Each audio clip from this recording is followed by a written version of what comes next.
What's up, everybody? Welcome to the Gooner channel, a channel 100% dedicated to the Arsenal, who, as we all know, are by far the greatest team the world has ever seen. And well, it's a slower pace of life today. It's Sunday, it's Father's Day, so happy Father's Day to all the dads out there. And well, it seemed to me the perfect day for a spot of reflection rather than reaction. So instead of reaching for my phone immediately I woke up, before my eyes had even unblurred, I've decided to step away from it all and instead cast my mind back to how things used to be and how they are now, and with a view to looking at how they might change in the future. Now, one of the reasons to do that is that I've picked up from the endless amounts of social media and YouTube that I interact with that there are fans out there who seem really frustrated at our quote-unquote inactivity in this transfer market, that we haven't got a big deal done yet. And obviously, nobody has really. There's been Jude Bellingham, that deal to Real Madrid, which everybody knew was happening. And of course, the McAllister deal to Liverpool. But it's not like we've been left in the wake of other teams. And compared to other seasons, Arsenal really are putting out offers for big name players and really signalling our intent to improve our squad. So I would commend them for that. But more importantly, I would also commend Edu and Mikel Arteta and everybody else involved in what really does typify progress for me, which is in getting the contract signed of Saka and Martinelli and Saliba, which is apparently agreed, Reece Nelson and Odegaard. So for the first time, Arsenal are no longer worried about losing our best players to big teams. In the last few years, that has not been the case. I think the fact that we're now a club which is not discussing losing any of our players, with the exception of Kieran Tierney. I know there are many Arsenal fans out there who'd rather he stayed, and maybe he will, but I think the end of last season showed us that he doesn't fit the system. However good you feel Kieran Tierney is, and some of you I know think he's the best fullback in the world, but however good you think he is, if he doesn't fit the system, having a player who likes to bomb forward and cross the ball, there has to be someone in there. And I know Kai Havertz is 6'2", and he might be somebody who could head in a ball. I don't see that happening. And Kieran Tierney is likely to be going because we feel we've moved on, rather than because a bigger club has come in and got our players. And that is a massive change at Arsenal. These things come in cycles. I do remember the period of time from 2005 when Patrick Vieira left, then Thierry Henry, the on-off saga with Barcelona. There was a period where we seemed to lose everyone to Barcelona. Marc Overmars, Emmanuel Petit. You know, we lost Cesc Fabregas, then Robin van Persie to Man United. In fact, it's hard to think of a period where we weren't losing our best players. Even had a Bayor to Man City, Sami Nasri, when a player looked like he was making it, a Kleb.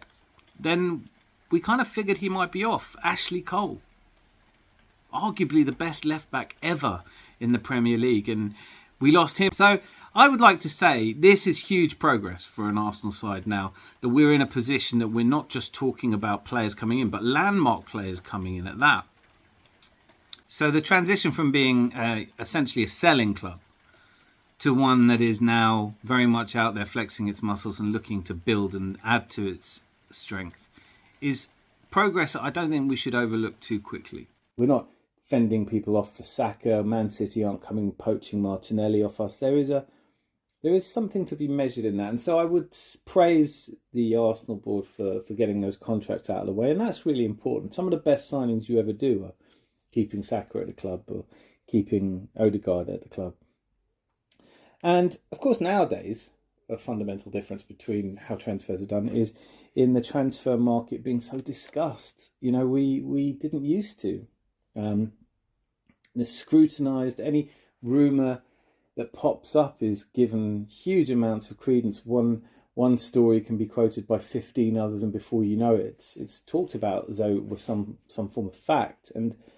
And too much inference leads to speculation, which is completely disjointed from reality. And as Arsenal fans, that's not how it is. And I remember particularly, I think my happiest transfer memory of the bygone period was as a almost 18-year-old. I was a few months away from becoming 18, and I found out in the newspaper that we had signed Ian Wright. I remember reading the back page of the Mirror and being absolutely thrilled about it. He was a prolific scorer for Crystal Palace, but more than that, he was exactly the kind of player that I love to watch. Someone who plays with a smile on his face, drive for goal. He just wanted to win at all costs. He lived for the game, and he had that flair for the dramatic and surprising, stunning bit of tech skill. Just a player that, and as it proved, one of my favourite players has ever graced an Arsenal shirt. But the story of that transfer is actually quite funny, because even Ian Wright didn't know until the day that he was being sold. He turned up to the Crystal Palace training pitch, and Steve Coppell, then manager, said to him that he'd been transferred to Arsenal. He was very happy about it because his friend Rocky was there and they'd speculated about it. But deals were done more quickly then. It's a great story in David Dean's autobiography, Calling the Shots, which if you haven't read it, go and get it, because there's no one who has more insight into how Arsenal are run than David Dean, or were run, I should say. And it's that George Graham had obviously asked him to sign Ian Wright, and but had specified that there was to be under no circumstances spend more than 2.3 million. And having kind of hoodwinked Ron Nodes, the Crystal Palace chairman, into agreeing to sell Ian Wright for 2.5 million, he knew Ron Nodes wasn't going to come down at all, didn't want to jeopardise it. So he went ahead with the contract, the transfer, and just lied to George Graham. And the context, I mean, when you think about that, that was in 1991, and Ian Wright was our record transfer for 2.5 million. We're going to end up paying about 100 million for Declan Rice, 40 times what Ian Wright cost us. And it is also, a good reminder of just how penny pinching George Graham was in some respects, because if you think 2.5 million is 2.3 million is a miserly sum, I'd like to remind you that he bought David Seaman, Nigel Winterburn, Lee Dixon and Steve Bold, and put together the best back five with those, plus Tony Adams, who's already at the club, for less than 3 million. With different times indeed. Now, this time round, we offer 80 million for Declan Rice, and that's an insulting amount. We're given to understand that people close to Declan were surprised at how low the amount was, and that West Ham fans are absolutely apoplectic that it should go for so little. Seems unlikely to me. I mean, can I just remind everyone that had the offer of 80 million been accepted, he would be the 7th most expensive transfer in British transfer history. It looks like we're going to go back and offer 100 million. It is anyone who's ever bought and sold a house. You know that whilst it should in principle be pretty straightforward, I want to buy the house, you want to sell the house once you've agreed the price, but there's always a lot that goes in. And part of the reason for that is that there is a third party involved. There is a player, and he has his desires, and there is the club who owns the contract, and there is the club who would like to own the contract of that player. But then there is also the agent, and the needs and desires of the agent are not always just the needs and desires of the player. Sometimes they're different. So sometimes you have 4 parties trying to agree, and that can take a little while. And so I think when people think about how long a transfer should take, in the days without agents, it would be quicker. The value of transfers being as high as it is. Look, so obviously, I know 91 to some of you will feel like, a completely different era, certainly pre-internet, pre-mobile phone, and, the dark ages for some of you, I know. But actually, the 40 times increase in record transfer fee is not in line with inflation, although if you live in England right now, it might feel that way. It is actually a number of factors. But the key factor here is that football generates a lot of money.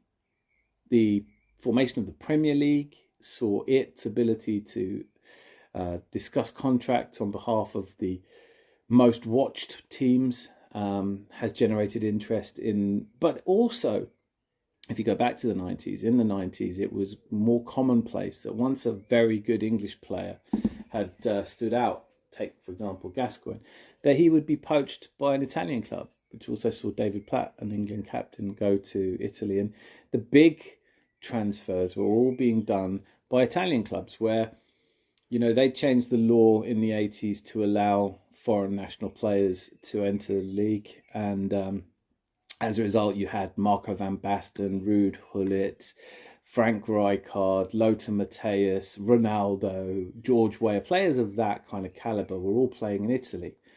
And Italian football, when it was screened over here, I couldn't wait to watch it. But then it kind of fell away a little bit, and it's fell away for the same reason I think that Italian Serie A is not that watched now. It's a more strategic, more tactical game, more catenaccio, more defensive, and it lacks that urgency. But there's also not as many teams that will win Serie A, and although Serie A is a competitive league by comparison to, let's say, France or Germany, or even that matter, Spain, there is still very unlikely that teams outside of the big six will win.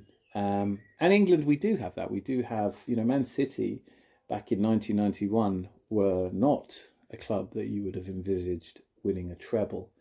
Nor were Blackburn at that point, to be fair. So we do see changes in the Premier League. The Premier League is an exciting, and it is the best league in the world at the moment. It is attracting attention. We're seeing a lot of that attention coming from the fact that football is on the cusp of realising its value.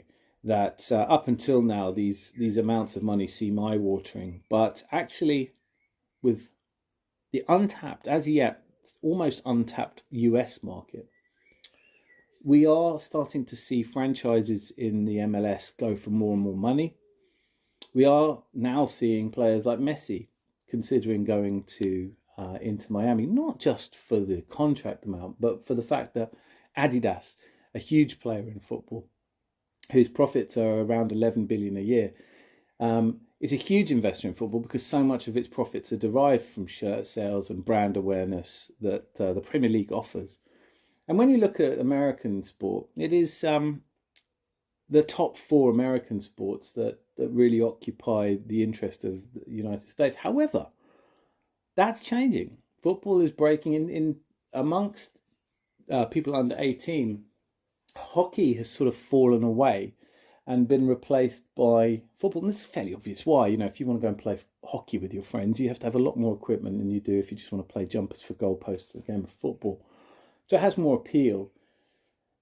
And if that continues, and the World Cup being held in the United States in 2026 likely promotes that even more, if big names go to the United States as they are, then you might see another influx of money. Like we're seeing Apple have joined football in the MLS, screening their games. What if Google or an Apple or a Facebook or one of the large Amazon type businesses were to take over? The amount of money that would come into football, bigger even than it is now.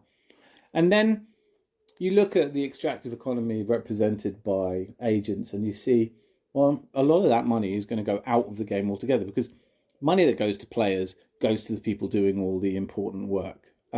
Money that goes to the clubs is invested in, perhaps to some degree well and some degree badly, is invested in stadia or training facilities or the staffing costs or all kinds of things related to that.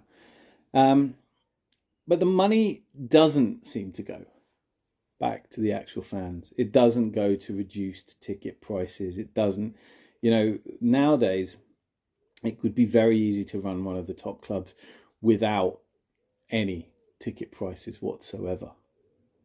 And yet that doesn't look like it's ever going to happen. If you look at the cost of a Bayern Munich season ticket, by the way, it is 1/7 of what it costs to go to see Tottenham. And with the amount of money that's coming into football, I thought it was really interesting. Jude Bellingham, apparently, I don't know if this is true, but it's a mark of where we are that it could even be considered as a story, that Jude Bellingham apparently negotiated $1 billion release clause in his contract. Well, now that we're seeing players going for 140 million, which is the approximate value of his deal after all add-ons, maybe it's not so far-fetched. If Arsenal's record transfer fee can go from 2.5 to 100 million in 30 years, how long is it going to take to get from 100 million to $1 billion? 40 times where we are today in 30 years' time is 4 billion. I know.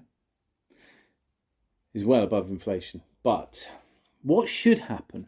Well, in an ideal world, the value of agents would be looked at. One of the great things about Declan Rice, and there are so many, I'm a huge fan, is that he doesn't have an agent. Ian Wright talks about this in his autobiography as well. They did not have his best interests at heart, and they don't really do anything for you that a good accountant or lawyer couldn't do. So perhaps we'll see at least the players getting more of a share of the spoils. No one ever seems to mind when a pop star gets a huge amount of the gate receipts for a concert. I mean, who should get this money? I'm not entitled to any money from television from Arsenal. Arsenal, if it's just a business, have no imperative to give it back to the fans. But if we went for a system, and I want to say thank you to Chalkers because you pointed this out. I haven't thought this through. But what needs to happen next is there needs to be a way to protect the interests of these clubs so that Arsenal owner Stan Kroenke doesn't realise that there is a need for a franchise in the United States and have Arsenal moved to playing their games in the and there is concern around, as it grows in the United States. Is there a time that we can see where the Premier League, much as the NFL did, will play exhibition matches? So you might have Arsenal play Man United, but instead of doing it at the Emirates, they do it at the Rams Stadium in St. Louis. I don't know. I'm starting to ramble a little bit now. But I want to wrap this up with the idea that things are changing. Progress is change. You can't have progress without change. And some of that is good and some of that is bad. As Arsenal fans, if you are getting frustrated by this transfer window, take a deep breath. Remember the years we lost Sammy Nasri, the years we lost Van Persie, the years gone by that were not so favourable for us.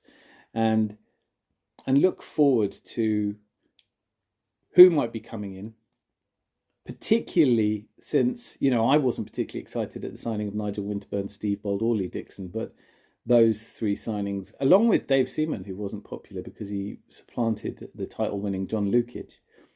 Sometimes you trust George Graham and he comes up with perfect results. Let's do the same for Arteta. Most of the best signings under the Arteta regime have not been big stars. They've been people, that were unfancied, and they've turned into great players. Declan Rice will be an exception to that. But perhaps I'm wrong for thinking Kai Havertz is a misfocus. Perhaps I'm wrong. Sometimes I am. Forgive me the times I'm wrong. Anyway, thank you so much for watching up till now. If you like this video, obviously click like. Be lucky. Lots of love.